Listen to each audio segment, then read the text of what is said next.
Selamat pagi semuanya. Bagaimana kabarnya? Bapak harap semuanya dalam keadaan baik-baik saja. Nah, anak-anak, sebelum kita memulai pembelajaran kita, marilah kita bersatu di dalam doa, dalam nama Bapa dan Putra dan Roh Kudus. Amin. Allah Bapa yang Maha Baik, terima kasih atas kesempatan yang Kau berikan kepada kami, sehingga kami masih dapat memulai pembelajaran kami pada pagi hari ini.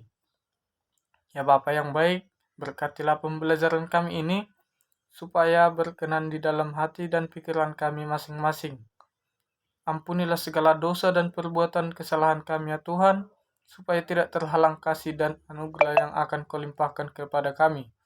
Dalam nama Tuhan Yesus Kristus kami berdoa dan mengucap syukur. Amin. Dalam nama Bapa dan Putra dan Roh Kudus. Amin. Baik, hari ini kita memulai materi baru yang berjudul Kemampuanku Terbatas. Nah, kemampuanku terbatas. Di dalam kehidupan manusia, seringkali keterbatasan dikatakan sebagai suatu kegagalan. Nah, maka dari itu, kegagalan itu merupakan kesuksesan yang tertunda. Nah, seperti yang kita lihat saat ini, seringkali kegagalan yang kita alami membuat kita sangat sulit untuk move on atau sulit untuk melupakan suatu kegagalan yang sudah kita lalui. Nah, kita memandang bahwa kegagalan itu sebagai cerminan atas ketidakmampuan diri kita sendiri. Nah, kita juga belum memahami bahwasannya setiap manusia, setiap orang memiliki kelemahan dan juga kekurangan masing-masing. Nah, setiap orang juga dikatakan memiliki suatu keterbatasan diri. Nah, keterbatasan. Mari kita lihat seperti apa itu keterbatasan.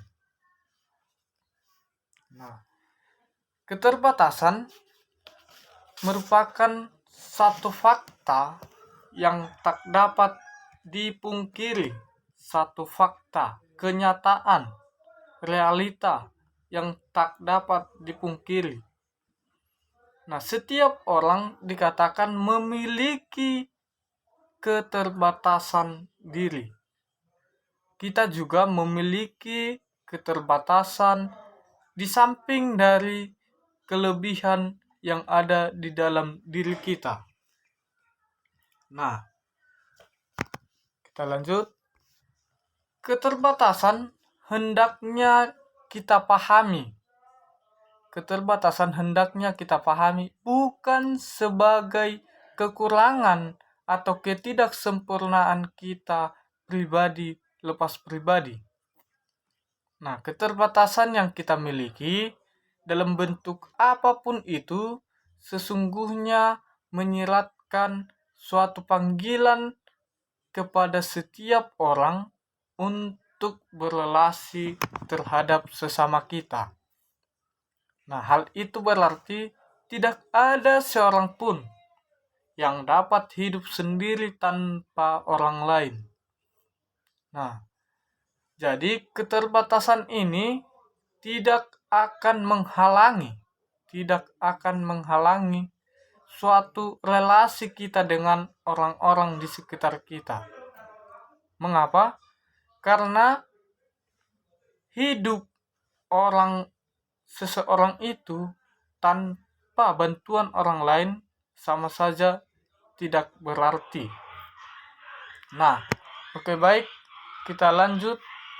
Di sini Bapak akan menampilkan sebuah video yang bernama Nick Vujicic. Nah, seseorang ini ia memiliki keterbatasan yang ada di dalam dirinya, namun dari keterbatasan tersebut ia menjadi sukses. Ia menjadi sukses meskipun ia tidak memiliki tangan dan juga kaki. Nah, mari kita simak video tentang Nick Vujicic ini.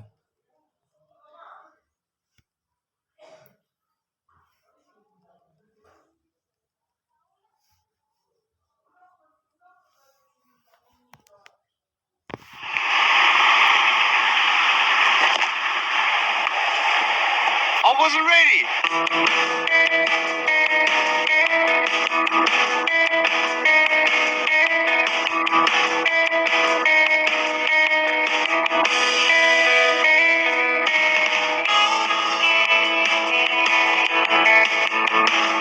I have no arms and no legs, but I'm very thankful that I have my little chicken drumstick here.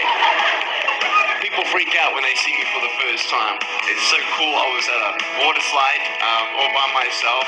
Everyone obviously at the bottom of the slide is looking up and waiting for other people to come down. And here I come and they're freaking out. They're like, like this. And I was so tempted to look at myself and go, what happened? There were times where I sort of looked at my life and thinking, well, I can't do this and I can't do that. And you keep on concentrating on the things that you wish you had or the things that you wish you didn't have. And you sort of forget what you do have.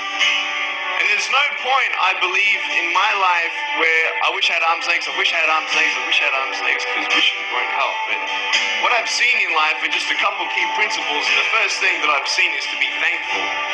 It's hard to be thankful, man. I tell you, when I was 8 years old, I sort of summed up my life and thought, I'm never going to get married. I'm not going to have a job. I'm not going to have a life of purpose. What kind of a husband am I going to be if I can't even hold my wife's hand? It's a lie to think that you're not good enough. It's a lie to think that you're not worth anything.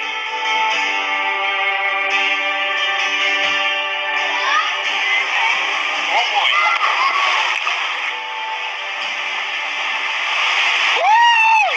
It's freezing. I can't feel my hands. I love life. So many people come and say, how come you smile so much? And I'm like, well, it's a long story. But it's very simple at the same time. You see, it's very hard to smile sometimes in life. There are things that happen that you don't know and you don't understand, and you don't know if you're going to get through it. You go through your storms in life, and you don't know how long this storm's going to be. And today I want to share with you some principles that I've learned in my life that you can use in yours.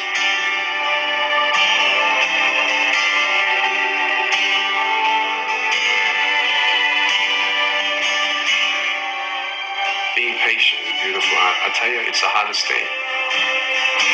But I realize I may not have hands to hold my wife's hand, but when the time comes, I'll be able to hold her heart. I don't need hands to hold her heart. It is scary to know how many girls have eating disorders. It is scary to know how many people are just angry at life because of their situation at home and angry at others. It's scary to know how many people actually feel like they're worth nothing. Every single girl right here, right now, I want you to know that you are beautiful. You are gorgeous just the way you are. And you boys, you're the man.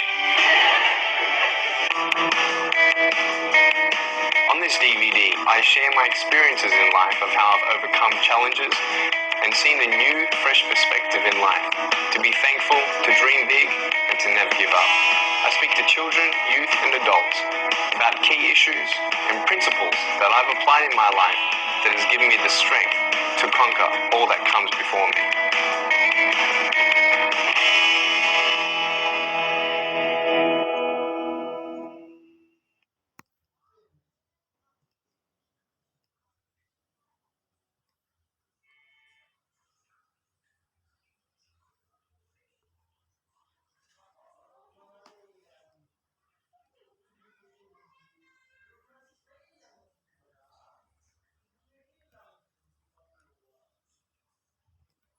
Oke, baik.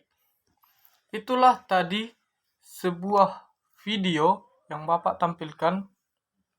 Video seseorang yang memiliki keterbatasan terhadap dirinya yang bernama Nick Vujicic. Nah, dari keterbatasannya tersebut, ia menjadi sukses tanpa memiliki sepasang tangan dan sepasang kaki. Nah, dapat kita lihat tadi bahwa di dalam video tersebut Nick Vujicic ini bercerita tentang perjalanan hidupnya, perjalanan yang sangat menyedihkan, yang sangat berpengalaman, bahwasannya dia tidak putus asa atas keterbatasan yang ada di dalam dirinya. Namun itu akan membuat ia untuk terus semangat, terus berjuang sampai ia sukses walaupun ia tidak memiliki organ tubuh lengkap. Nah, baik. Dari video tersebut beberapa pertanyaan Bapak tampilkan.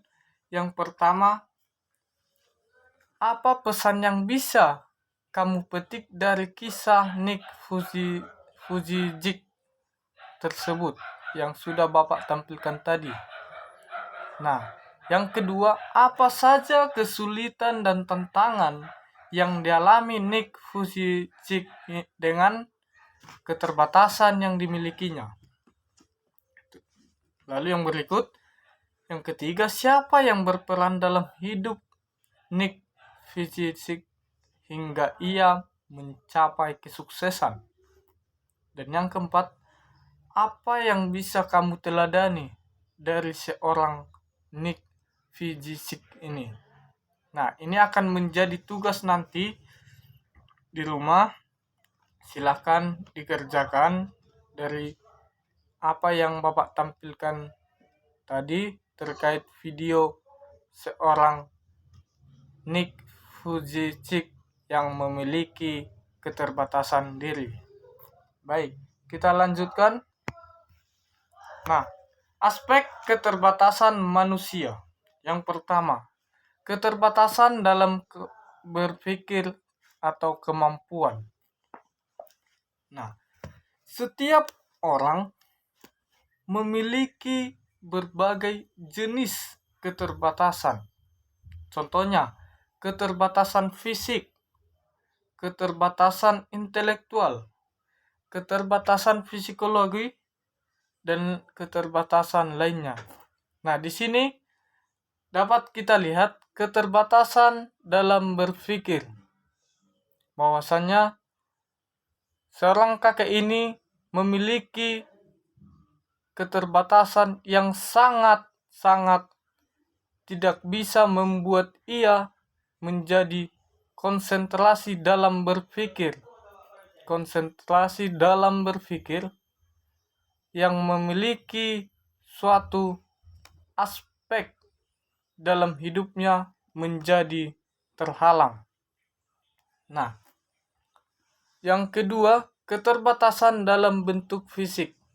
Nah, di sini dapat kita lihat meskipun ia memiliki keterbatasan fisik, namun ia dapat meraih kesuksesan, menjalankan kesenangan hidupnya dengan cara melakukan kegiatan-kegiatan yang membuat ia senang di masa hidupnya. Inilah aspek dari keterbatasan manusia. Nah, mari kita lihat, ini bukan Matius, Markus 4 ayat 35 sampai 41. Markus 4 ayat 35 sampai 41. Nah, di sana tentang angin ribut diredakan. Nah, Bapak harap semua anak-anak membaca Markus 4 ayat 35 sampai 41 ini. Nah, dari yang sudah kalian baca, coba Apa keterbatasan yang dialami oleh para murid Yesus? Apa keterbatasan yang dialami oleh para murid Yesus? Yang kedua, apa tindakan para murid Yesus dalam mengatasi keterbatasan itu? Nah, tadi dikatakan bahwa keterbatasan yang dialami oleh para murid Yesus, bahwasannya para murid Yesus sadar akan keterbatasannya terhadap angin ribut yang mereka alami. Mereka meminta pertolongan kepada Yesus karena mereka tidak mampu mengatasinya. Nah, itulah keterbatasan yang dialami oleh para murid Yesus tadi. Nah, kemudian apa tindakan pada para murid Yesus dalam mengatasi keterbatasan tersebut? Nah, karena mereka tidak memiliki kekuatan, tidak memiliki kemampuan dalam menghadapi angin ribut tersebut, maka mereka berdoa meminta tolong kepada Yesus supaya Yesus membantu mereka untuk meredakan angin tersebut. Nah, sehingga pertolongan Yesus kepada mereka terwujud dan angin pun diredakan oleh Yesus sendiri. Nah, begitu kira-kira. Nah, mari kita lihat bagaimana sikap kita dalam menghadapi sebuah keterbatasan diri kita sendiri. Nah, sikap yang benar dalam menghadapi keterbatasan itu ialah kita mau menerima diri kita dan mau belajar hidup apa adanya. Apa yang kita miliki, apa yang sudah ada di dalam diri kita, apa yang sudah lengkap ataupun tidak lengkap yang sudah kita terima dari Tuhan, kita harus bersyukur atas yang diberikan Tuhan kepada kita. Nah, sikap menerima diri bukan berarti pasrah. Nah, tugas kita ialah mengembangkan talenta yang ada di dalam diri kita, kemampuan, potensi, itu harus kita kembangkan. Dan juga mengobati kekurangan kita. Apa saja kekurangan yang ada di dalam diri kita, itu tidak bisa berlarut-larut kita biarkan saja begitu. Tetapi kita harus mengobati atau mencari jalan keluar supaya kekurangan kita itu tidak berlarut-larut dalam hidup kita sehari-hari. Nah, dalam mengatasi sebuah keterbatasan kita juga harus meminta pertolongan dan kekuatan dari Yesus Kristus. Kesus Kristus akan selalu senantiasa memberikan pertolongan kepada umatnya yang meminta dan memohon kepadanya, dan ia akan mengabulkan doa dari umat manusia yang memohon tersebut. Nah, baik anak-anak, itulah tadi materi kita tentang kemampuanku terbatas. Nah, sampai di sini pertemuan kita hari ini. Bapak harap semuanya bisa memahami dan nanti dikerjakan tugas yang sudah Bapak suruh tadi. Semoga semua anak didik kami dalam keadaan sehat meskipun pembelajaran saat ini masih pembelajaran daring. Nah, tetap semangat belajar, tetap patuhi protokol kesehatan, dan sampai jumpa di pertemuan berikutnya. Untuk menutup pembelajaran kita hari ini, kita bersatu dalam doa dalam nama Bapa dan Putra dan Roh Kudus. Amin. Allah Bapa di surga, kami bersyukur atas kemampuan yang ada di dalam diri kami, yang Engkau berikan kepada kami, dan kami bersyukur atas kemampuan tersebut ya Tuhan. Ya Bapa yang baik, semoga kami dapat menerima diri kami apa adanya dan melaksanakan segala perintah-Mu. Ya Tuhan Yesus yang baik, sebentar lagi kami akan pulang ke rumah kami masing-masing. Berkatilah kami dimanapun kami berada, supaya kami tetap dalam pertolongan dan perlindungan-Mu. Ya Bapa Yesus yang baik, ampunilah segala dosa-dosa kami, supaya tidak terhalang kasih dan rahmat-Mu. Di dalam nama Tuhan Yesus Kristus kami berdoa dan mengucap syukur. Amin. Dalam nama Bapa dan Putra dan Roh Kudus. Amin.